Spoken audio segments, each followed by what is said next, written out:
Hello guys, কেমন আছেন সবাই? আশা করি প্রত্যেকেই ভালো আছেন। সো গাইস, নতুন ইউটিউবার আপডেট ভিডিওতে আপনাদের সবাইকে স্বাগত জানাচ্ছি। গাইস, সোশ্যাল মিডিয়ায় ঢুকলেই দেখা যাইতেছে প্রিন্স মামুন আর লায়লা। বন্ধুরা, এই প্রিন্স মামুন আর লায়লাকে নিয়ে গোটা টিকটকে এমন সব কথাবার্তা বলা হচ্ছে যেগুলি শুনলে আপনি অবাক হবেন। তাই আজকের এই ভিডিওতে আপনাদের মাঝে উপস্থাপন করব প্রিন্স মামুন এবং লায়লাকে নিয়ে আমাদের হৃদয় ভাই কি বলেছেন এবং ওমরান ভাইয়ের টিমের সাজ্জাদ ভাই কি বলেছেন। আরো অনেক টিকটকারেরাই এই প্রিন্স মামুন এবং লায়লাকে নিয়ে অনেক কথা বলেছেন।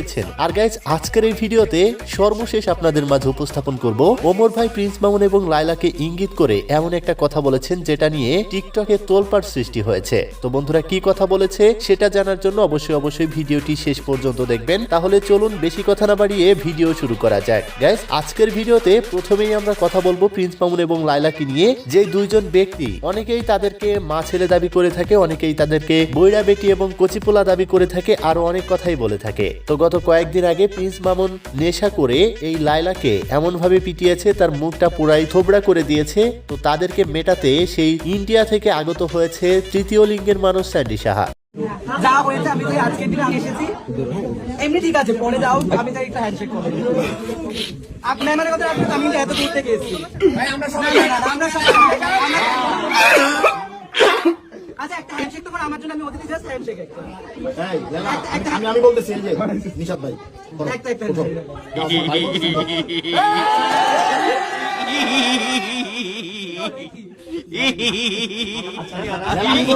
গাইজ, এই স্যান্ডি সাহা অনেকদিন আগে একটা কথা বলেছিল। তিনি বলেছিল, বাংলাদেশে আমি একজনকে পছন্দ করি এবং আমি অতি তাড়াতাড়ি রিভিল করব সেই ছেলেটাকে যাকে আমি বিয়ে করতে চাই। গাইজ, হয়তো সেই ছেলেটা আমাদের এই প্রিন্স মামুন। দেখুন, সেই ইন্ডিয়া থেকে চলে এসেছে এই লায়লা এবং প্রিন্স মামুনকে এক করতে। তো যাই হোক প্রিয় দর্শক, এখানে অনেক টিকটকারেরা উপস্থিত ছিলেন এবং এটা যে প্রিন্স মামুন এবং লায়লার নতুন একটা নাটক ছিল এটা আমরা বুঝতে পেরেছি তাদের ভিডিও দেখে। তো যাই হোক প্রিয় দর্শক, এই বিষয়ে আমাদের হৃদয় আহমেদ শান্ত ভাই কি বলেছেন চলুন দেখে নেওয়া যাক।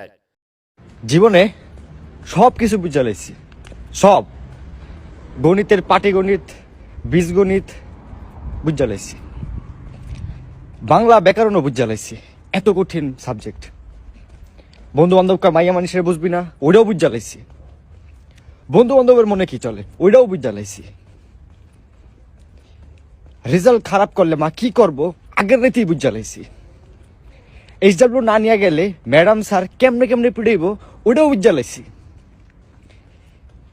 পৃথিবীতে কতটুকু কি হইতে পারে না হইতে পারে, কেমনে কি যাইতে পারে না পারে এটিও বুঝা লাইছি। সোশ্যাল মিডিয়ায় কে কত দূর দৌড়াইতে পারে এটা পর্যন্ত বুঝা লাইছি। খালি বুঝতে পারি নাই লায়লা আর মামুনের ভালোবাসা, এত ট্রাই করতেছে এখন পর্যন্ত বুঝতে পারতেছি না।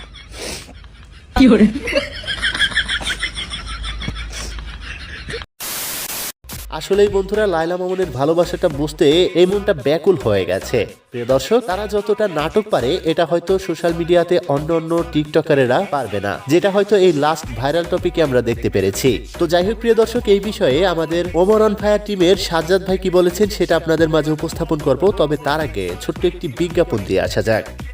অলরাইট গাইস, আজকের এই ভিডিওটি স্পন্সর করেছে OneXBet, যেটি সবচেয়ে বিশ্বস্ত বুকমেকার। পিএসজি এবং সিরিয়া এই অ্যাপসের স্পন্সর। এই অ্যাপে আপনি সমস্ত লাইভ ম্যাচের ফলাফল এবং সেই ম্যাচটি লাইভ দেখতে পারবেন। আপনি স্কোরের ভবিষ্যৎবাণী করে এখান থেকে টাকা ইনকাম করতে পারবেন, যেমন কোন দল জিতবে, কোন দল কত রান করবে এবং কে সর্বোচ্চ স্কোর পাবে, এবং BMW গাড়ি, আইফোন, ল্যাপটপ এবং আরো অনেক কিছুর মতো নগদ পুরস্কার জেতার সুযোগ রয়েছে এখানে। এছাড়া বিভিন্ন ধরনের গেম রয়েছে, আপনি যা খুশি তা বেছে নিতে পারেন এবং রেজিস্ট্রেশন করার সময় আমার দেওয়া স্ক্রিনে থাকা SPN 100 প্রোমো কোডটি ব্যবহার করবেন এবং প্রথমবারেই 13,000 টাকা পর্যন্ত পাবেন। আপনি সহজেই ব্যাংক, বিকাশ, নগদ, রকেট এবং অন্যান্য সহজ পদ্ধতির মাধ্যমে আপনার জেতা টাকা তুলতে পারবেন। আমি অনেকদিন ধরে এটি ব্যবহার করছি, আপনিও এটি ব্যবহার করতে পারেন। তাহলে আর দেরি কিসের? পিন কমেন্টে লিংক দেওয়া আছে, লিংকে ক্লিক করে রেজিস্ট্রেশন করুন। আর রেজিস্ট্রেশনের সময় আমার দেওয়া প্রোমো কোড SPN 100 ব্যবহার করুন এবং এখান থেকে বোনাস জিতুন। গাইস, এবার আসি সাজ্জাদ ভাই সম্পর্কে। চলুন তাহলে প্রিন্স মামুনকে ইঙ্গিত করে সাজ্জাদ ভাই কি বলেছেন দেখে নেওয়া যাক। আমার টিকটক আইডি, ইনস্টাগ্রাম সবকিছুই দিয়ে এই শীতে বরফের মতো জমা গেছে। ভাবতাছি বউ পিটামো, সবকিছু ঠিক হয়ে যাইবে।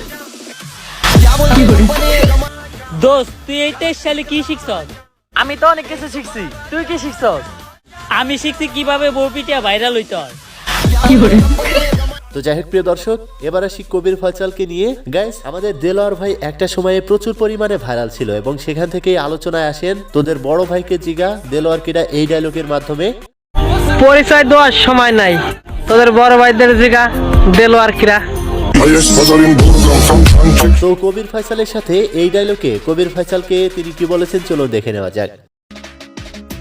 পরিচয় দেওয়ার সময় নাই, এলাকার সুন্দরদের জিগা কবির ফয়সাল কিরা। তো যাই হোক প্রিয় দর্শক, কবির ফয়সালকে আপনারা কারা কারা ফলো করেন এবং তার ভিডিওগুলি দেখেন অবশ্যই কমেন্ট বক্সে লিখতে ভুলবেন না। প্রিয় দর্শক, এবার আসি রাহাতকে নিয়ে। গাইজ, রাহাতের রিচ পড়ে গিয়েছিল। এই প্রিন্স মামুন এবং ব্লু ফ্রাই লায়লা ভাইরাল হওয়াতে রাহাতের রিচটা বেড়ে গিয়েছে। আমি টিকটকের রিচের কথা বলতেছি, অন্য কোনো রিচ না। গাইজ, তিনি তো এই ব্লু ফ্রাই লায়লা এবং মামুনকে নিয়ে অনেকগুলি ভিডিও বানিয়ে বর্তমানে ভালোই ট্রেন্ডিং এ আছে। তো তিনি নতুন একটা ভিডিও বানিয়েছেন, কি বলেছেন চলুন দেখে নেওয়া যাক। মামুন যেমন লাইলার সাথে আবার মিলে গেছে, জান আমরা শত ঝগড়ার পরে আবার মিলে যাব, ঠিক আছে? ঠিক আছে। যাই হোক প্রিয় দর্শক, গত কয়েকদিন আগে ওমর ভাই গোটা টিকটক কমিউনিটির যারা ধান্দামি করে ভিডিও তৈরি করে, বিভিন্ন প্রকারের নাটক করে, প্রতিবন্ধী ভিডিও তৈরি করে, তাদেরকে নিয়ে একটা ভিডিও বানিয়েছিল তার ইউটিউব চ্যানেলে এবং সেখানে এমন ভাবে রোস্ট করেছিল যে কেএস কিবরিয়া ভাইও বলতে বাধ্য হয়েছিল যে আমাদের ভাত মেরেন না। তো যাই হোক প্রিয় দর্শক, এই বিষয়ে ক্ষুব্ধ হয়েছিল এলেক্স সবুজ। তো এই এলেক্স সবুজ কিছু কথা বলেছিল, যার উত্তরে ওমরের ফ্যান এক টিকটকার কি বলে চলুন দেখে নেওয়া যাক। উনি হলো ব্র্যান্ড, ব্র্যান্ডের ব্র্যান্ড কইতো না কি কইবো, জাইল্লা কইবো, টুকাই কইবো। তো যাই হোক প্রিয় দর্শক, এবার সর্বশেষ দেখে নিব ওমর ভাইয়ের এই ভিডিওটি। নিজের মায়ের গায়ে হাত তোলার আগে একবার এইটা চিন্তা করব, মায়ের পায়ের নিচেই কিন্তু প্রতিটা সন্তানের বেহেশত। গাইস, আপনারা কি কিছু বুঝতে পেরেছেন কাকে মিন করা হয়েছে, এখানে কাকে ইঙ্গিত করা হয়েছে? ওমর ভাইয়ের এই ভিডিওর কমেন্ট বক্স খুঁজলেই আপনারা বুঝতে পারবেন। আর আপনার কি মনে হয় আসলে কি বলা হয়েছে? গাইস, এই বিষয়ে আমি একটা পোস্ট করেছিলাম আমার ফেসবুকে।